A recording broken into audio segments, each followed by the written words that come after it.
hapon po sa inyong lahat. Ako po si Sarlene Malunes. Sa kasalukuyan, ako po ay nakikipaglaban ngayon sa sakit na kidney failure, kidney disease. Bali, ang ginagawa ko po ngayon ay 3 times a week po ang aking dialysis. Nagda-dialysis po ako sa Macron Doctor. Ang aking pong doktor ay si Dr. Lim.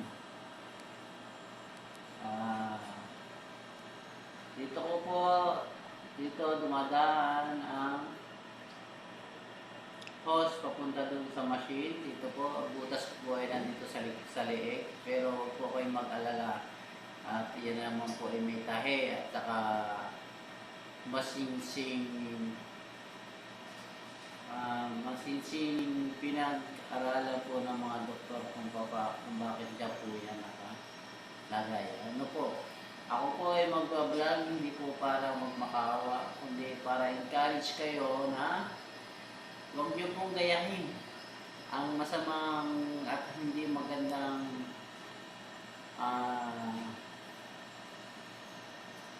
pamumuhay na nangyayari.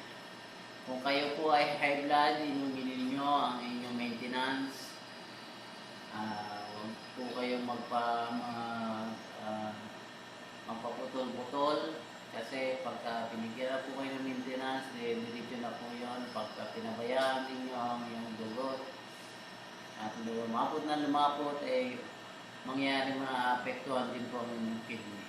Ano po? Kung gusto niyo po mawala ang inyong maintenance, ay mag-exercise po kayo mabuti. Pero minsan kinukulang pa rin po ang exercise. Ano po? Pagkain, tamang pagkain. Bali, yun lang po muna sa ngayon. Sa susunod na araw, nag-aantay lang po ako ng Zoom papunta sa Manila. At nangangarap na doon na po ituloy ang aking dialysis.